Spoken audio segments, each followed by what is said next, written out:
You open the fridge for the third time in an hour. Nothing has changed. You know nothing has changed. And yet here you are, staring into it again, hoping something different will appear. That moment feels almost embarrassing, irrational, like a glitch in your otherwise sensible mind. But it is not a glitch. It is one of the most precisely engineered survival systems ever produced by millions of years of biological pressure.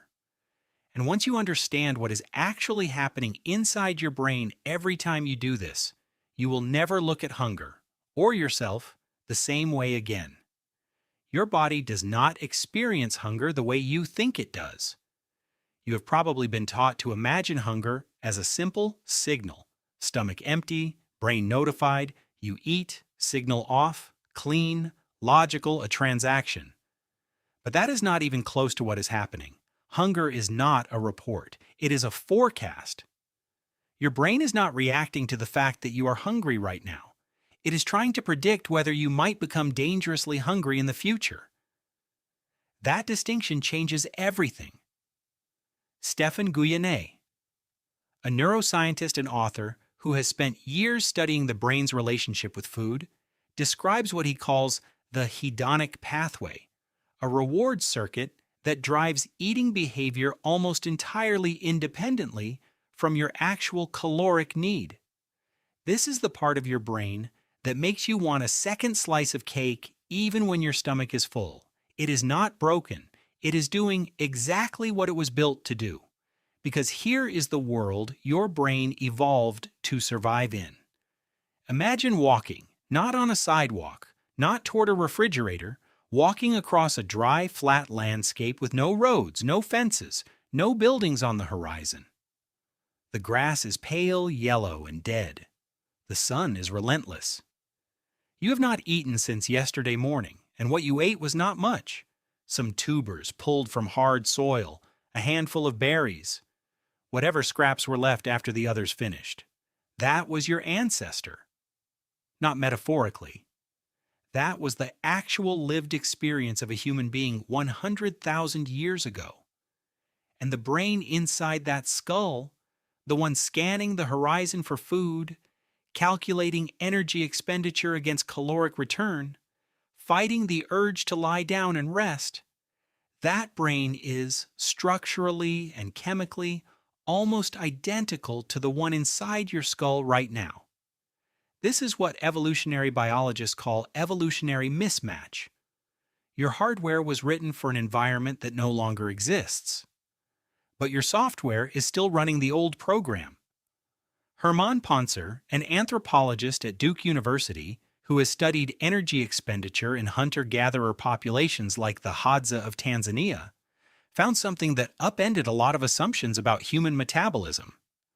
Despite walking 10 to 15 miles a day, the Hadza did not burn significantly more calories than sedentary people in Western countries. Why? Because the body adapted. It conserved energy in other systems when physical output was high. Your body is not trying to stay lean. It is trying to survive scarcity. And it has been doing that job for a very long time. So when you open that fridge for the third time, your ancient brain is not malfunctioning. It is doing something deeply rational given the world it was designed for. It is saying there might not be food tomorrow. There might not be food for 3 days. Every opportunity to consume must be evaluated. Every calorie found must be considered. The problem is you live in a world of infinite calories and zero famine.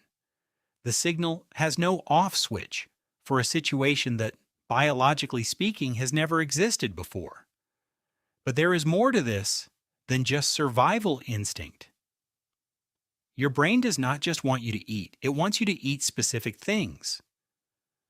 And the things it wants most are the things that would have been rarest and most valuable in your ancestral environment: fat, sugar, and salt. These were the nutrients most likely to keep you alive through a lean season. They were the nutrients hardest to find. So your brain developed an almost irrational attraction to them, flooding the reward circuits with dopamine the moment you encounter them. In a berry patch or a honeycomb or a freshly killed animal, this drive was a gift. In a grocery store or a fast food restaurant or a chip bag designed by food scientists who understand exactly which combination of fat, salt, and crunch triggers your reward pathways most effectively, it is something else entirely.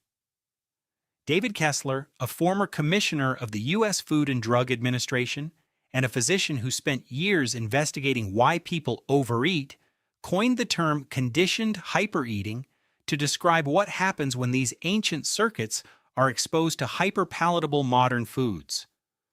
The brain does not register these foods as normal eating experiences. It registers them the way it would register a jackpot. The more you eat, the more the circuits are reinforced. The more they are reinforced, the harder they are to override. This is not weakness.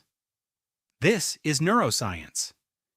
And there is another layer your brain has added to all of this, one that researchers only began to fully appreciate in the last few decades. Hunger does not live only in your stomach. It lives in your memory. Your brain catalogs every time you have been in a particular environment and found food. Every time a particular smell preceded a meal. Every time a specific emotion, boredom, stress, loneliness, was followed by eating. Over time, these associations become anticipatory.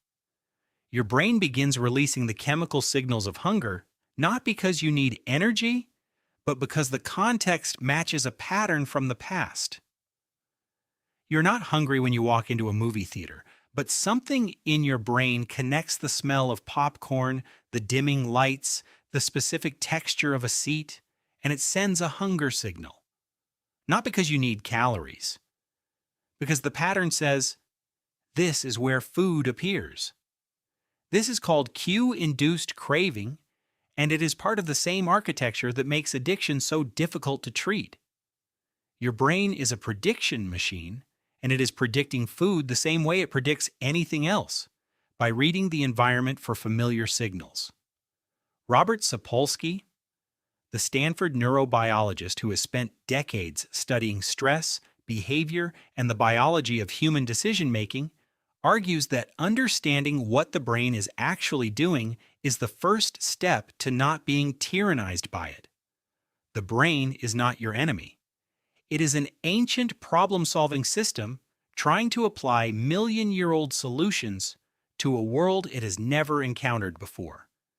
The mismatch is not a flaw in you. It is the mismatch between evolutionary time and cultural time. Evolution moves at the speed of generations, thousands of years, to make meaningful changes. Culture moved at the speed of agriculture, industry, and technology, changing the food environment faster than any biological system could adapt to. So where does that leave you? It means that the hunger you feel after a full meal is not weakness. The craving you feel at 11 p.m. when you are tired and bored is not failure. The inability to stop at one handful is not a character flaw. These are the outputs of a system that is working exactly as designed. It just was not designed for your world. It was designed for a world where food was uncertain, where fat stores were survival, where stopping at one meant risking tomorrow. The ancient human who felt full and stopped eating, and then had nothing for 3 days, did not pass on as many genes as the one who kept eating while food was available. Over hundreds of thousands of generations, the drive to overconsume when food is present was selected for. It was the trait that kept the line going. You are the descendant of the ones who could not stop. That is not an insult. That is a biological inheritance. Understanding this does not make the hunger disappear, but it does change what the hunger means. When you know that the signal is ancient rather than accurate, that it is a forecast written for a famine that is never coming, you can create a small space between the signal and the action. Not to fight the signal, not to shame yourself for having it, but simply to recognize it for what it is. A message from a very old brain. doing its best in a world it was never built for. Tonight, when you open that fridge for no real reason, you will be doing something your ancestors could never have imagined. Standing in front of an abundance that would have seemed like a miracle to every human who ever lived before you. Your brain will still scan it the old way. It will still run the old calculations. But now you know who is doing the calculating, and that changes the math entirely.